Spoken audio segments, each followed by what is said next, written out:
지금 이 시각 여러분들이 주목하는 뉴스 만나보겠습니다. 2분기 전기요금 인상폭을 두고 정부 고민이 깊어지고 있습니다.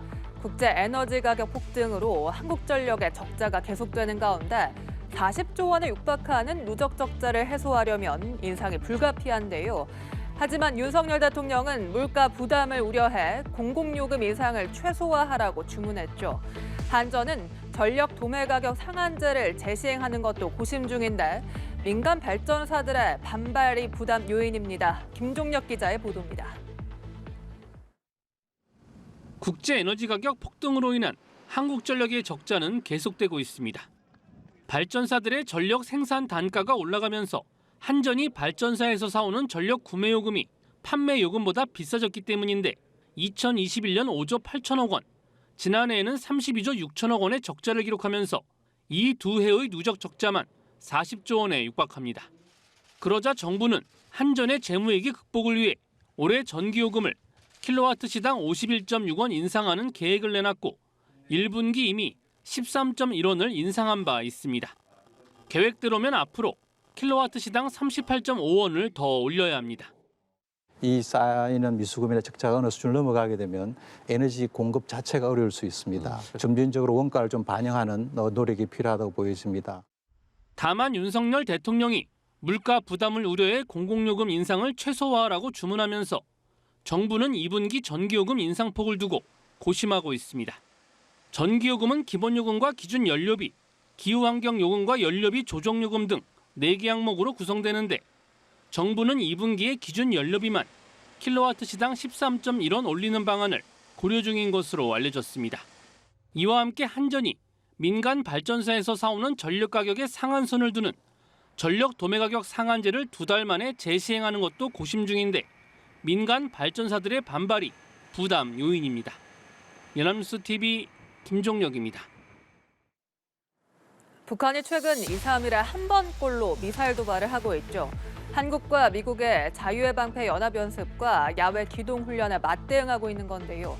북한은 한미연합훈련 사실을 주민들에게 적극 알리고 청년들의 군 입대를 부쩍 독려하는 등 올해 한미훈련에 특별히 민감하게 반응하고 있습니다. 이런 예민한 반응은 김정은 정권이 느끼는 위기감 때문이 아니냐는 관측이 나옵니다. 지성님 기자입니다. 북한은 이번 한미연합연습과 야외 기동훈련에 맞대응해 2, 3일에 한 번꼴로 미사일 도발에 나섰습니다. 잠수함에서 순항미사일을 발사하고 대륙간 탄도미사일을 쏘아 올리는가 하면 모의 핵탄두 공중폭발 시험까지 공개하며 위협 수위도 점점 높이고 있습니다. 북한의 이런 모습을 두고 핵무기 고도화와 탄도미사일 대량 생산 등에 따른 자신감이 배경이라는 분석이 나옵니다. 하지만 그 이면에는 김정은 정권이 느끼는 위기감이 그만큼 크기 때문이라는 관측도 제기됩니다. 북한에서는 대북 제재 장기화와 코로나19 사태에 따른 국경 봉쇄로 경제난이 점점 더 악화하고 아사자까지 발생하면서 주민 불만과 동요도 더 심해지는 것으로 알려졌습니다. 그래서인지 북한은 TV 등 관영 매체를 통해 주민들에게 한미가 연합연습을 실시하는 사실을 알리고 한미연합훈련 사진을 대거 공개하는 등 연일 위기의식을 고조시키고 있습니다. 모든 군사연습들은 우리와의 전면전쟁을 가상한 도발적인 북침 실동 연습, 핵예비 전쟁이라는데 그 엄중성이 있다. 나아가 북한은 한미의 군사적 압박에 분노한 청년들의 참군 열풍을 대대적으로 홍보하고 있습니다. 북한 매체는 우리의 고등학생격인 고급 중학교 학생을 비롯해 군 입대, 복대를 자원한 청년이 140만여 명에 달한다고 보도했습니다.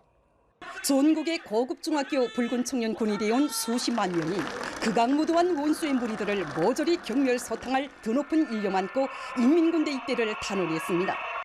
입대를 자원한 청년들이 모두 군인이 되는 게 아닌데도 이처럼 청년들의 조국보위 의지를 연일 부각하는 것은 내부 결속을 위한 의도로 풀이됩니다.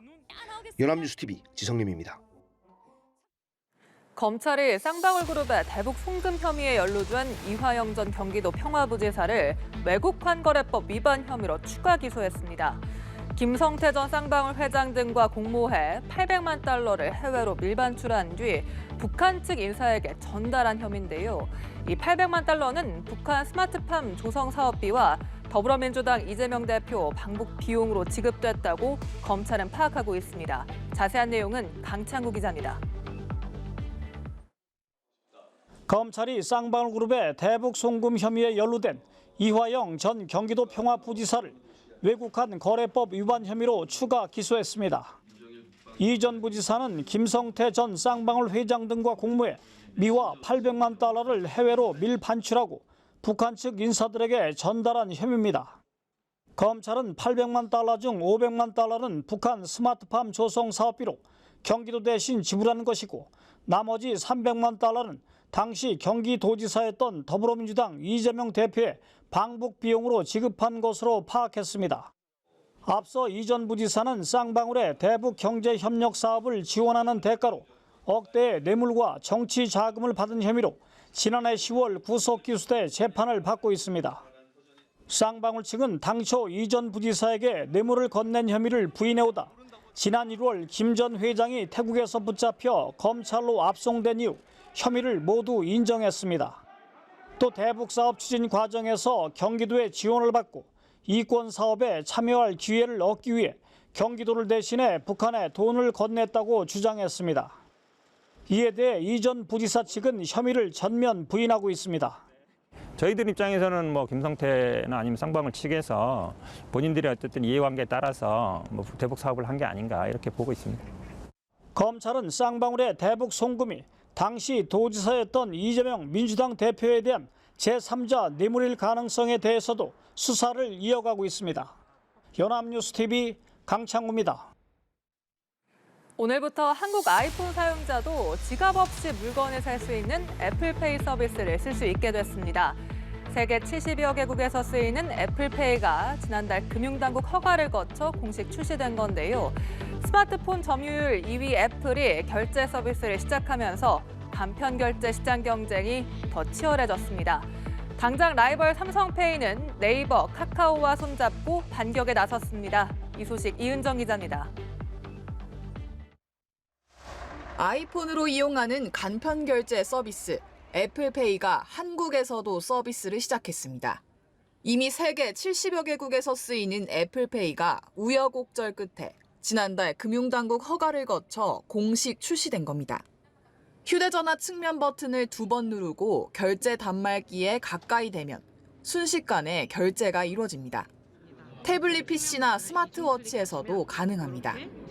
당분간 현대카드 사용자만 쓸 수 있다는 점, 낮은 결제 단말기 설치율로 사용처가 제한적인 점, 대중교통 요금을 낼 수 없다는 점은 한계입니다. 얼마나 빨리 확산될지는 미지수지만 출시 첫날 오전에만 17만 명이 사용 등록을 하는 등 아이폰 사용자들은 일단 반기는 분위기입니다. 이용할 의향은 엄청 많은 것 같아요. 없어서 불편해가지고. 삼성페이 때문에 어쩔 수 없이 삼성 쓰는 사람들도 한국에서 애플페이 되면은 더 많이 쓰게 되지 않을까요? 국내 스마트폰 점유율 2위, 애플도 간편 결제 시장에 뛰어들면서 경쟁은 치열해지고 있습니다. 스마트폰 기반 간편 결제 시장을 장악해온 갤럭시 시리즈의 삼성페이도 영역 확장에 돌입했습니다. 사용자가 상당한 네이버페이, 카카오페이와 손잡고 결제 연동 서비스 추진에 나섰는데 애플의 침투를 허용하지 않겠다는 겁니다. 금융, IT 업계에서는 애플페이의 안착 여부에 따라 간편 결제 시장은 물론 신용카드와 스마트폰 판도까지 영향을 받을 것으로 보고 있습니다. 연합뉴스TV 이은정입니다. 미국에서 지난해부터 현대차와 기아 차량이 도난당하는 사례가 잇따르고 있습니다. 주변에 자동차 키가 없으면 시동이 걸리지 않는 장치가 일부 구형 모델에 장착되지 않아 절도의 표적이 된 겁니다.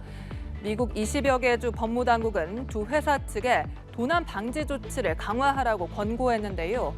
현대차와 기아는 과연 어떤 대책을 세우고 있을까요? 로스앤젤레스에서 임민아 특파원이 전해드립니다. 미국에서는 작년 8월께부터 틱톡 등 소셜미디어를 통해 승용차를 훔치는 범죄 영상이 확산했습니다. 특히 현대차와 기아자동차 일부 구형 모델이 그 표적이 됐습니다. 주변에 자동차 키가 없으면 시동이 걸리지 않게 해주는 장치인 엔진 이모빌라이저가 장착되지 않은 것이 문제였습니다. 현대차와 기아는 올해 2월 미국 교통당국에 도난 방지 대책을 제출했습니다. 도난 가능성이 있는 미국 내 차량 830만 대를 대상으로 도난 방지 장치가 포함된 소프트웨어 업그레이드를 하겠다는 것이었습니다. 하지만 위스콘신주를 비롯한 미국 22개 주 법무장관은 이런 조치가 충분하지 않다고 봤습니다. 이들은 현지 시간 20일 현대차와 기아에 공식 서한을 보내 차량 도난을 방지하도록 더 적극적인 조치를 취하라고 촉구했습니다. 소프트웨어 업그레이드 실행에 속도를 내고 그런 지원이 불가능한 차량에는 대체할 보호수단을 제공하라고 권고했습니다. 현대차와 기아는 그동안 미국 내 차량 소유주 210만 명에게 소프트웨어 업그레이드를 안내했다면서 차량 안전을 보장하는 조치에 최선을 다하고 있다고 밝혔습니다. 로스앤젤레스에서 연합뉴스 임민아입니다.